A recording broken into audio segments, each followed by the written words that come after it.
I don't know. I wouldn't applaud before anybody gets on stage. You don't know what's coming, do you? Neither do I, for that matter. Oh, shit. Do we need this? Sorry, I never swear. That was the only mistake. Do we need these lights on me? Thank you. I know who I am. And I went to the bathroom and did my hair properly so I wouldn't have any accidents. Now, I'm not sure whether being the last one is an honor or a default thing. Basically gets you all out of here quickly.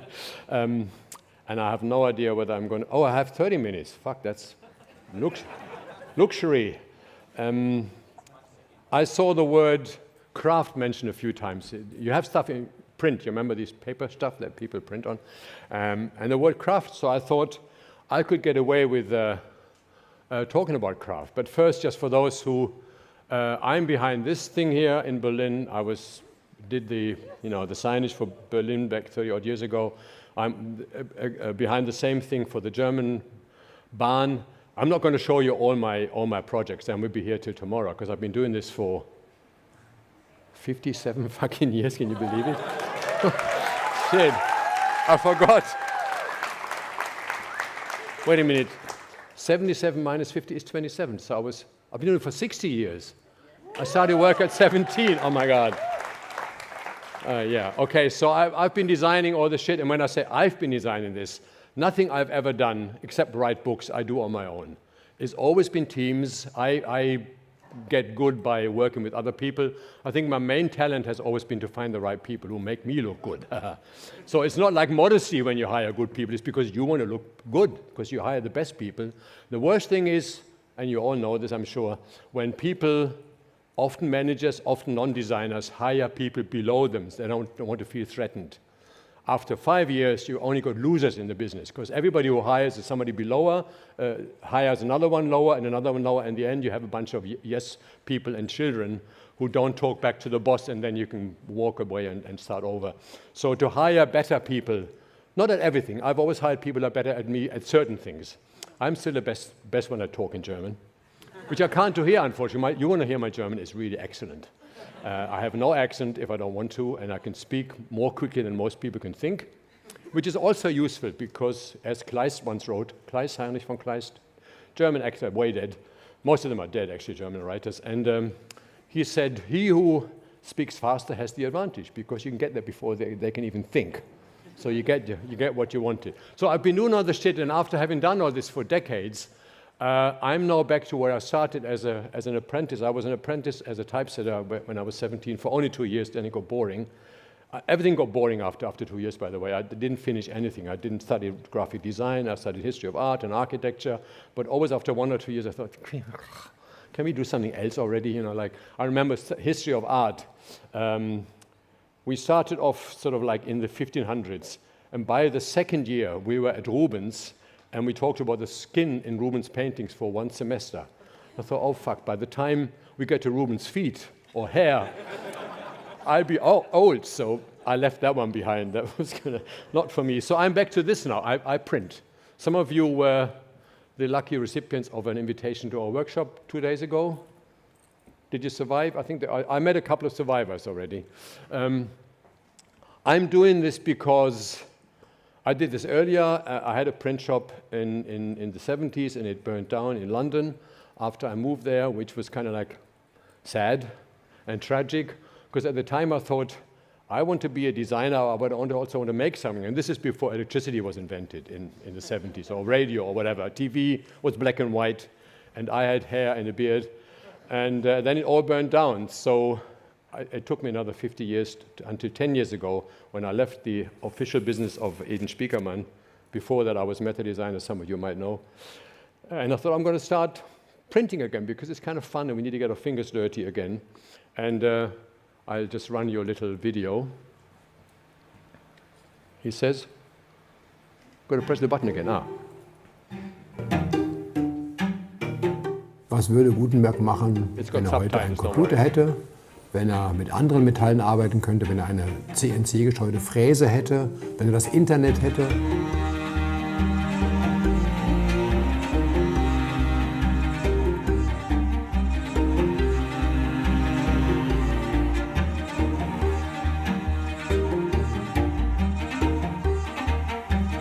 Wir wissen, dass man am besten lernt durch Begreifen. Deswegen heißt es ja auf Deutsch auch so. Man fasst was an und weiß dann, wie es funktioniert.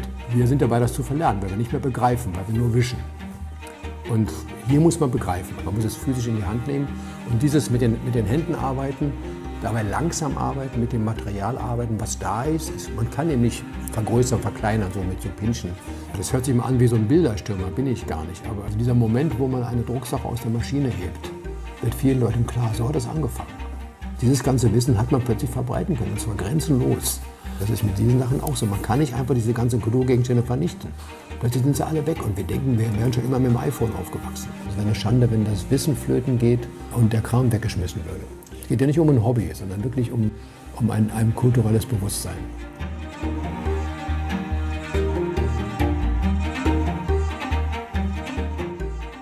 So I don't want this to be an advertising message. This is part of what I'm trying to tell you, which we get just a quick look at the shop. Some people were there. I have a shitload of type, more than anybody would probably need. I am also going to be the man with the most proofing presses when I die, which will be on my tombstone, which will be set in Rotis. That's an in-joke for some of you who might know this. Yes, so this is the thing about metal, or about any type is, whether it's metal or wood, is that unlike y'all, you have to touch the stuff in between. There is no return key, there is no Command Z, which is actually called Z, by the way, but for your American friends here, who don't get this, like aluminum, for fuck's sake, it's called aluminium. Aluminum. Z. Whatever, you know what I'm saying. So here you've got to touch the stuff in between, which makes you aware of the fact that the white space is not white, and the white space is what makes it legible. Because this you can't read. This you can, because it's got white space in the middle of it. But remembering where this comes from, I think, is a very useful exercise. So, yes, why would anybody do this? I don't have a proper answer, but one little answer is this, for example. I don't know if anybody been to a Waldorf school. It's a bit of a joke in Germany, because you're supposed to, learn to dance and knit, but you get a good education, except you're not fit for business, as they say. But who wants to be fit for fucking business? We have robots for this, right? And AI. Why they teach people to knit? Not because you come home for your mother and say, hey, we got some more pot holders. I remember my son came back. He wasn't at Waldorf school, but in his handicraft class, he built this gigantic ashtray. Nobody at our house has ever smoked. And I still have this ashtray because he did it when he was 5. And it's a horrible little sort of turd-shaped, hollow, brown piece of crap. But my son did it when he was 5, so how can I not love an ashtray? God, whatever. But anyway, so this is what kids learn there. Because the one thing is knitting. I don't know anybody knits here. I have no idea what. I admire people who can sit there and knit or crochet.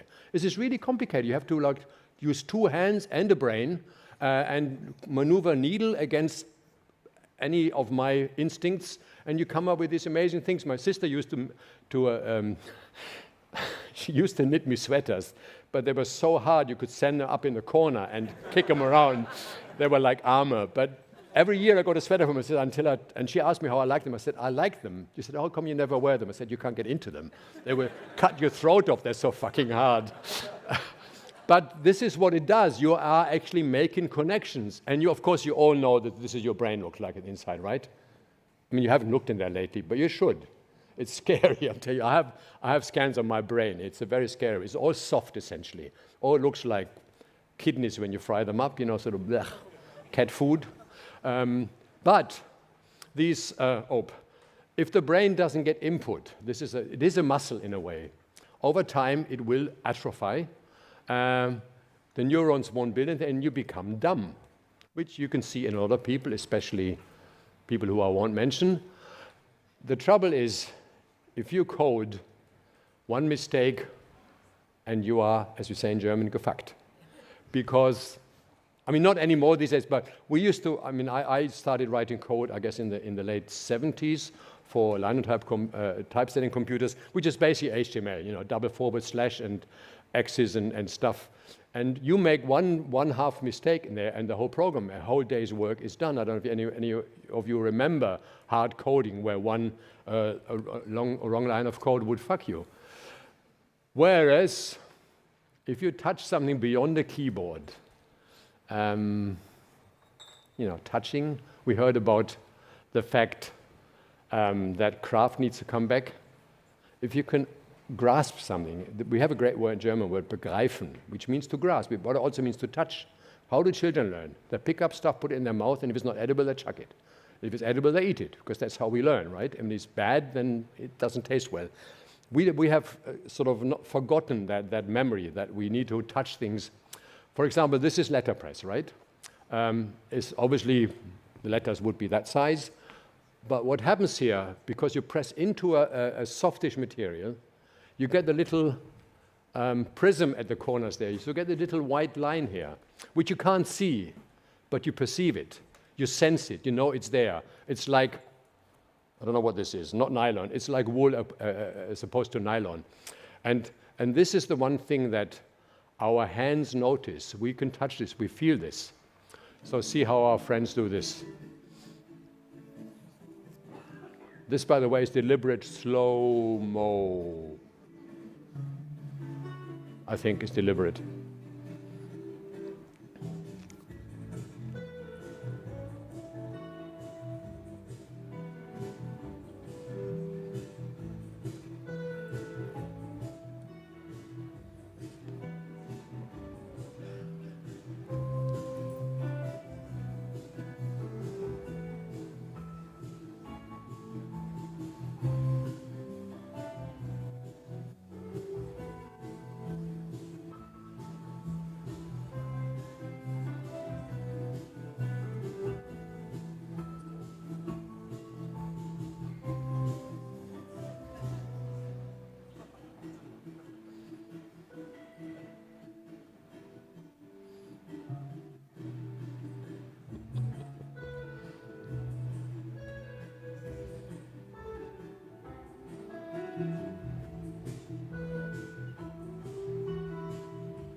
You've heard this before, you've seen this before. The hand is the window onto a mind. I'm not one to quote Immanuel Kant a lot, because if you ever try to read some of this stuff, even in another language but German, it is difficult. It makes your brain hurt. But it is where we come from. And as UX designers, by the way, the guys in the workshop were all UX designers from Erik Spiekermann. And they love going back there and touching this user interface, which is physical, because it kind of grounds them, brings them back, slows them down because there's no choices. We have 1,000 typefaces, but never the right size and never enough letters. The guys who were there the other day, they ran out of Ys, always because German alphabets don't have many Ys, and you write English, you've got to do something else, turn upside down something else or whatever. But what happens at the moment is I have a stack of papers. Anybody wants to double check with me? What happens with our brain when we read online or on glass surfaces as supposed to be in a space? What you don't realize, which I didn't realize until recently, and I spoke to a scientist at the University of Brighton in England, that we have a little thing in our, the hippocampus, it's called hippo because it looks like a hippo, in the back of our brain. That's where all our senses are. We have a sense of balance in our ears, as you know. There's actually little granules in there that when you shake your head, you notice you're shaking your head. Or else would you know? And we sense the presence of other bodies, gravity. That's why when we walk around, we know somebody's behind us. Our body senses gravity, because gravity, if it wasn't for gravity, I'd be floating in the ceiling and look like an idiot. And you would have to be strapped into your seats. So this deep reading, when the brain noticed that we're in space, this is 50,000 years old, this sense, that we have the saber-toothed tiger behind us, and if we didn't know he was there, we would be well and truly eaten very quickly, or fucked, as it were. Or we fuck him, or eat him, whatever. No, I mean, basically life was all about, eating or getting eating and making more of you so you could fight more saber-toothed tigers. So this happens when our brain works in space, it switches on the turbo. It puts up extra benefit, extra effort. Whereas the superficiality that our brain goes to when we look at screens, because we're not in a space, there is nothing there. I mean, we have 3D images on screen. There can't be 3D images on screen. It's a two-dimensional fucking piece of glass, people. There is no 3D. It's a fake, in case you haven't noticed that. You can't walk into it. So the superficiality that we have, and this is by clever people, this book was written in 2008 already. He was only talking about Google, but the fact that we, instead of looking properly or asking people, we just Google it. And then we know nothing, we just find another fact. But the engagement with technology, and people are getting to this now, we thought it was a little distraction. You know, people are always looking at their phones or their iPads or whatever. But if you're actually involved in reading, it's something that makes it actually dangerous, because it can even almost be a virus, the fact that you are so stuck on your screens, you're so stuck in flatland, there is no depth, there is nothing to touch, that it's become way, way, way more difficult to read and comprehend. There's loads of numbers, I won't bore you with the numbers, but only MIT had a sample of 188,000 people earlier this year, and they found that retainment of knowledge, not what you remember from 2 minutes ago, but what you remember the day after, 2 days after, 55% more when you read an object. An object meaning books, newspaper. I'm not talking about books or paper. I'm talking about that you interact in space, because the interface we have is everywhere. The interface isn't a flat screen. That's what books look like. As you can see, it's a space. And what we're trying to do is, I could have opened a carpenter shop or a bakery, which actually would have been I like baking. And it's actually more useful than Letterpress, because I can eat stuff that I bake. And I have to eat. So in my case, it happened to be Letterpress because of my story. But it has this thing that you need to use your brain, you need to use your hand, and somehow this activity, and the people who were there noticed it, putting marks on paper. You crank in a little primitive machine, you have a white piece of white piece of paper, and you take it out, and you left some marks on it. It might only be a word, it might only be a letter, it might be insignificant to everybody else, but you have just created knowledge. This stuff, this is 5,000 years old, the caves in southern France. So people have always wanted to leave marks. There seems to be a human necessity to have a blog, or an Instagram account at least, or a TikTok account, whatever. Then they would paint on the walls in their caves. Either, they just killed a deer, see, those are the spears that go into them, or whatever they did. We have this necessity to leave marks on paper. And as Marshall McLuhan, you might remember him, wrote this big book in the 60s about the medium is the massage, not the message, that in the 20th century, ads were the cave paintings. We expressed ourselves by learning advertising, by reading advertising, by thinking advertising would be real life. And today, that's social media. We have this need, most of us, most of you, most of me, to express ourselves. I don't know why the fuck do I have an Instagram account. I hate Instagram, I'm really suck at it. And I think, why am I doing this? Why am I reducing my intellectual capacity to fucking sentences and a picture of, gelato, affogato, or whatever. I don't know. Why am I doing this? Because I have obviously this need to communicate to you. I don't even know you. Why should I communicate to 1 million people whom I don't know? I don't know, but it seems to be a human necessity, and this is why you all have jobs, because people need to communicate. They need to, even if they only click on internet sites, to book flights. But this is one of my issues. I mean, you probably heard more about AI than I could praise here in a couple of minutes. But all the shit's going to be taken over by the robots. Nobody has to code anymore, which is a shame, because coding is kind of nice. You sit there all day, all night, and you get 2 lines of code ready in the morning, and they don't work. It's kind of fun, or not. But these abilities that you have to touch things, to move things, to bake cake, to cut type, to, carve steaks, to do all these things, we are forgetting. We are buying in food from Google Eats or Uber Eats or whatever they're called. Is there a Google Eats? Probably. They're all the same to me. By the way, you would never catch me in Uber. I hate that company. They're a bunch of assholes. And I'd rather crawl home on my knees than ever use an Uber. You can quote me. Neither have I ever bought anything from Amazon, another bunch of assholes that destroy the world we live in. I have never bought anything from Amazon. And in America, that's difficult. You can't buy shit if you don't buy from Amazon. But I'm alive, I'm now well fed, so it works.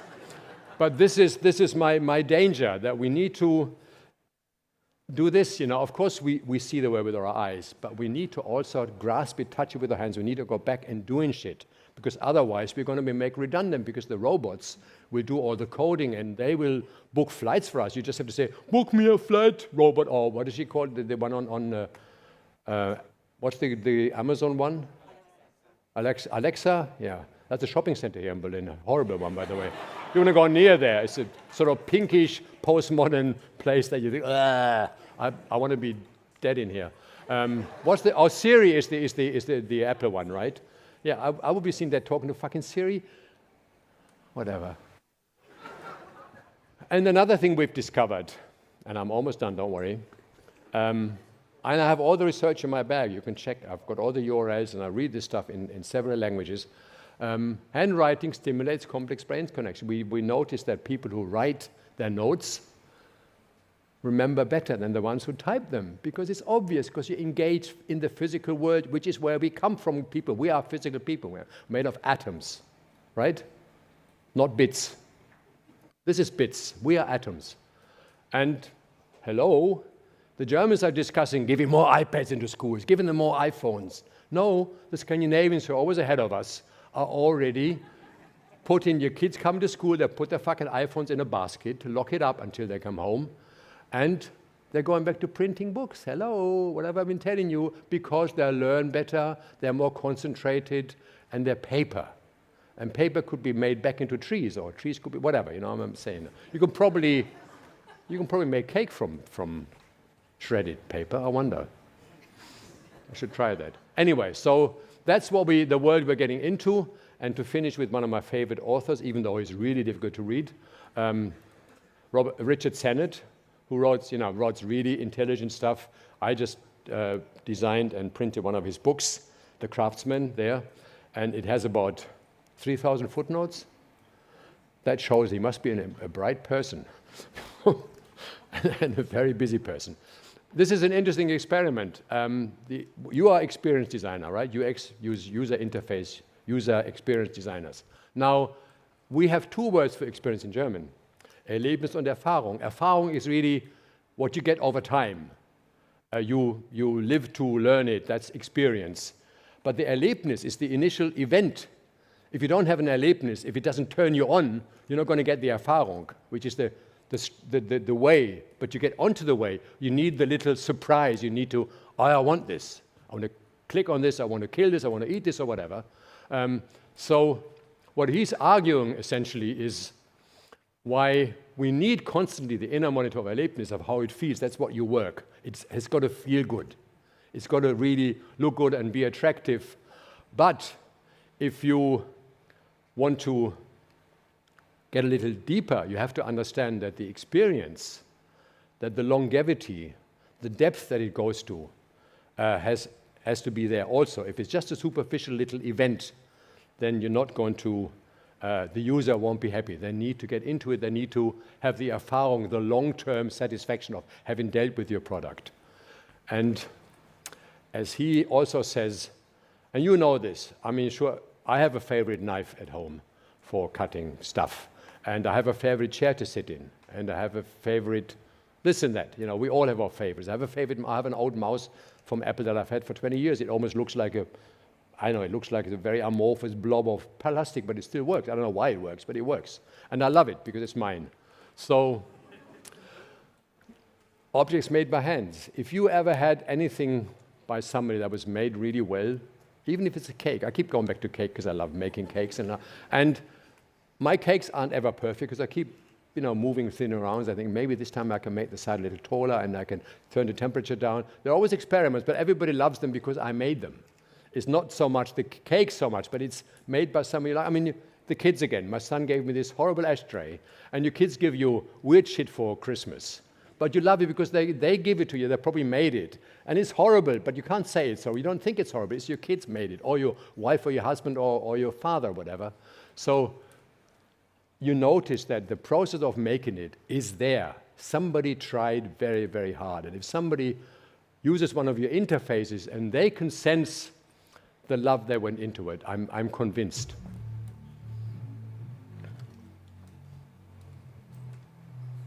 Ha, I'll be ready on time.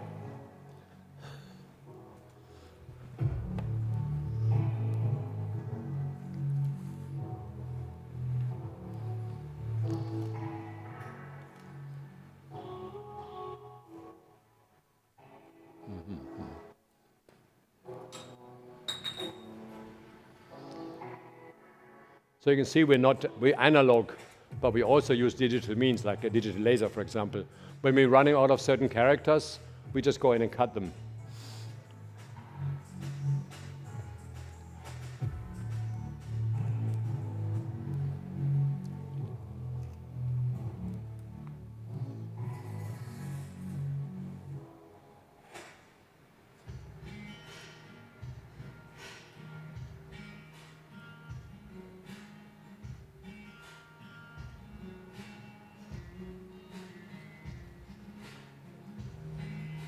If anybody here is a typesetter, she holds this all wrong, by the way.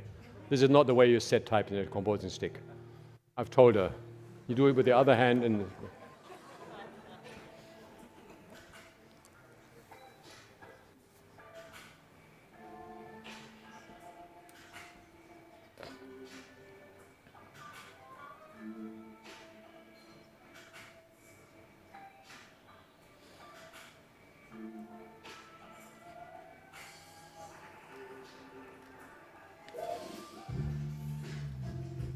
By the way, this used to be all male work.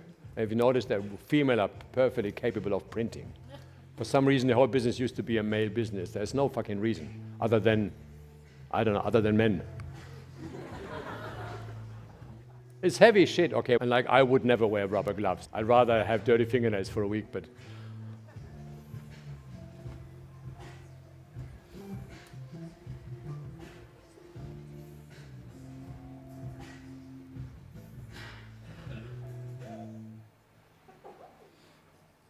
So that is almost my final slide and my favorite.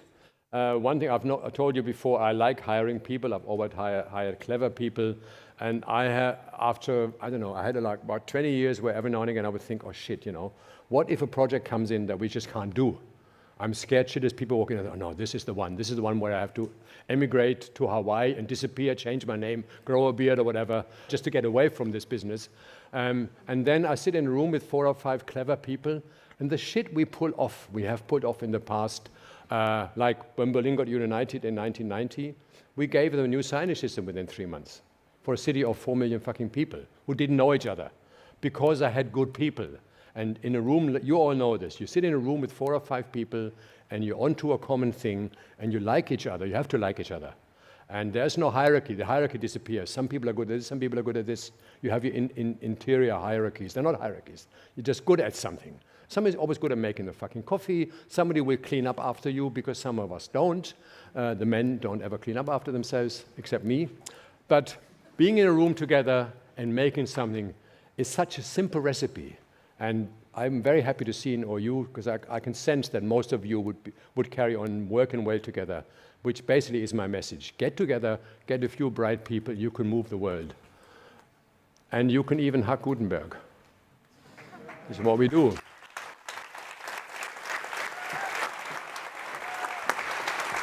Thank you so much. Incredible.